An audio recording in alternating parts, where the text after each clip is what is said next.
नमस्कार साथियों, स्वागत है आपका अरोनम एकेडमी में। हमने अपनी एकेडमी में सबसे पहले शुरुआत की थी टेंस की। उस समय मैंने बताया था कि उसके 3 टाइप्स होते हैं। एक होता है प्रेजेंट टेंस, एक होता है पास्ट टेंस और एक होता है फ्यूचर टेंस। और उसके भी मैंने 4 पार्ट्स बताए थे। एक था इंडेफिनिट, एक था कॉन्टिन्यूस, एक था परफेक्ट और एक था परफेक्ट कॉन्टिन्यूस। उसमें हमने पहला पार्ट कंप्लीट कर लिया था, present indefinite, present continuous, present perfect और प्रेजेंट परफेक्ट कॉन्टिन्यूस। आज हमारी शुरुआत पास्ट इंडेफिनिट टेंस की शुरुआत होती है। तो पास्ट इंडेफिनिट टेंस की पहचान, आइडेंटिटी क्या होती है कि जिस वाक्य के अंत में था, थी, थे या ई, ये आदि शब्द आते हैं तो वो पास्ट इंडेफिनिट टेंस कहलाते हैं। क्या आएगा? था, थी, थे या ई, ये। ठीक। अगर ये सिंगुलर होगा या प्लूरल होगा, सिंगुलर एक वचन हो या बहुवचन हो, मतलब प्लूरल हो, तो इसके लिए क्या आएगा? वर्ब की सेकेंड फॉर्म लगती है। कौन सी फॉर्म लगती है?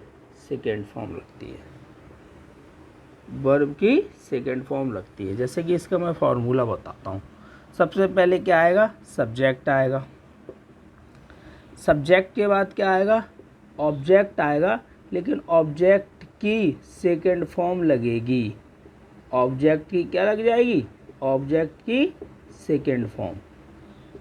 प्लस क्या आ जाएगा? फिर सब्जेक्ट हो गया, ऑब्जेक्ट हो गया, ऑब्जेक्ट की second form plus other word, ये चीज़ बनती है। यही ऑब्जेक्ट जो होगा उसकी वर्ब की सेकेंड फॉर्म आ जाएगी। जैसे कि मैंने लिखा, वह गांव गया था। वह गांव गया था। तो देखो था आया लास्ट में तो मुझे पता चलेगा कौन सा टेंस है, पास्ट इंडेफिनिट टेंस है। और ये सिंगुलर हो या प्लूरल है, मैंने दोनों के लिए क्या बताया? सेकंड फॉर्म आएगी। इसी के अकॉर्डिंग बना दो। वह की क्या होती है? ही। गया था, जाना की सेकंड फॉर्म क्या होती है? Go, went, gone. तो वेंट सेकंड फॉर्म हो रही है तो ही वेंट। क्या आ गया? He went to place. तो इस तरीके से ये बन गया। जैसे कि एक वह मैं और लिखता हूँ, राम खाना खाता था। क्या आया? राम खाना खाता था। तो इसी तरीके से फिर बनाएंगे। सब्जेक्ट क्या हो जाएगा? राम। खाता की क्या होती है? ईट। ईट की सेकंड फॉर्म क्या होती है? ईट, एट, ईटन। तो सेकंड फॉर्म एट आई। ईट, एट, एट आ गई, एट द फूड। तो सेकंड फॉर्म क्या है इसकी? खाना की एट होती है।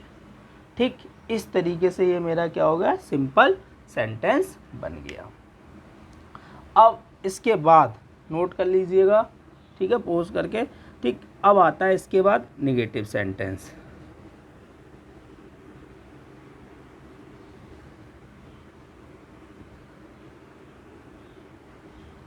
देखो नेगेटिव सेंटेंस में क्या होता है? नेगेटिव सेंटेंस, नेगेटिव सेंटेंस में क्या आएगा? अगर ये सिंगुलर हो या प्लूरल हो, कुछ भी हो, सिंगुलर या प्लूरल, मतलब एक वचन हो या बहुवचन, एक वचन या बहुवचन, तो दोनों के लिए क्या आता है? डिड नॉट आता है। क्या आता है? Did not. देखो जैसे मैं फॉर्मूला लिखता हूँ, पहले आएगा सब्जेक्ट, सब्जेक्ट के बाद क्या आ जाएगा? डिड नॉट, फिर क्या आएगा? ऑब्जेक्ट। अब इसमें ऑब्जेक्ट की सेकंड फॉर्म नहीं आएगी, अब ऑब्जेक्ट ही रहेगा। तो सब्जेक्ट, डिड नॉट, ऑब्जेक्ट, फिर अदर वर्ड। इस तरीके से ये बनेगा। ये रहा आपका फॉर्मूला। ठीक है बच्चों, अब इसका एक एग्जांपल देखते हैं। जैसे कि मैंने लिखा था, राम गांव, वहाँ लिखा था गया था, वहाँ लिख दो राम गांव नहीं गया था। नहीं गया था। तो इसी तरीके से बना दो। सब्जेक्ट क्या हो जाएगा? राम, अब मैंने क्या बताया था, अगर नहीं लगा है तो उसके लिए क्या आ जाएगा, did not, Ram did not go to village. अब सेकंड फॉर्म नहीं आएगी, अब गया की क्या हो जाएगी, गो टू विलेज। इस तरीके से ये बन गया। ठीक है, ठीक है बच्चों। नेक्स्ट इसी का ही एक और होता है इंटरोगेटिव। इंटरोगेटिव में देख लेते हैं हम। अब इंटरोगेटिव की पता चलता है कैसे है, क्या बनेगा।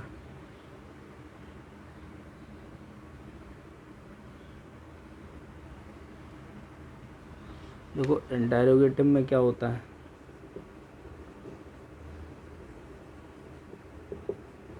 Interrogative sentence.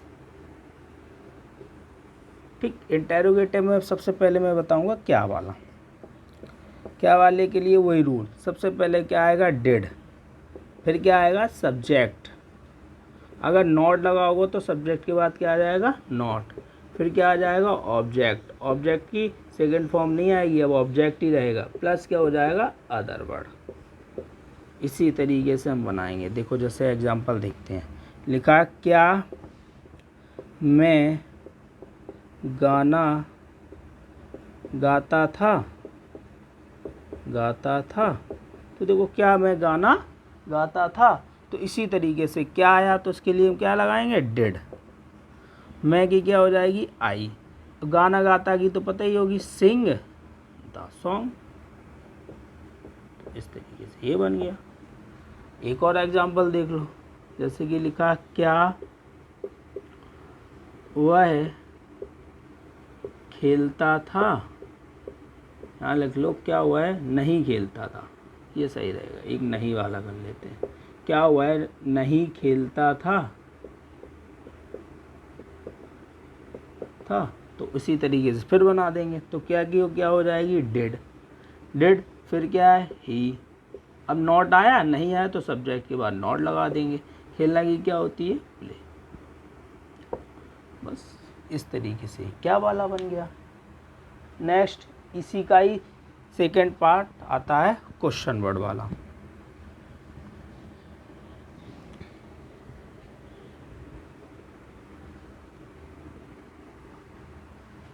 ठीक है, अब आता है क्वेश्चन वर्ड वाला। क्वेश्चन वर्ड वाला, क्वेश्चन वर्ड मैंने बताया था हाउ, वाई, वेयर, हु, ये सब वर्ड आ जाए तो सबसे पहले क्वेश्चन वर्ड की स्पेलिंग बनाएंगे। फिर क्या आएगा, डिड आएगा, फिर क्या आएगा, सब्जेक्ट आएगा। सब्जेक्ट अगर नॉट लगा होगा तो नॉट आ जाएगा, फिर क्या आ जाएगा, ऑब्जेक्ट आ जाएगा। ठीक, ऑब्जेक्ट ध्यान रखना, सेकंड फॉर्म नहीं लगाना, ऑब्जेक्ट के बाद फिर अदर वर्ड आ जाएगा। इस तरीके से ये वाला फॉर्मूला बन गया। इसका एक एग्जांपल देखते हैं, जैसे लिखा हुआ है क्यों नहीं जाता था, वह क्यों नहीं जाता था।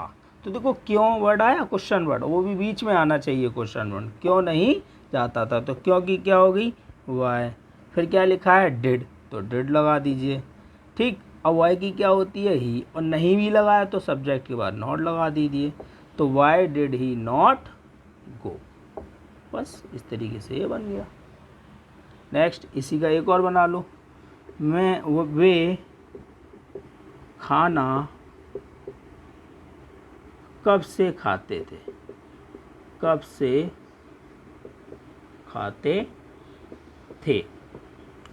ठीक, तो वे, दे, अगर ये प्लूरल हो या सिंगुलर उसके लिए तो कुछ है ही नहीं, डिड ही आएगा।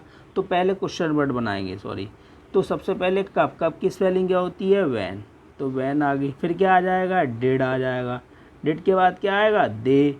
अब इसमें नहीं तो है नहीं, तो नॉट नहीं लगाएंगे। फिर क्या करता था, ईट द फूड। इस तरीके से क्वेश्चन वर्ड बन गया।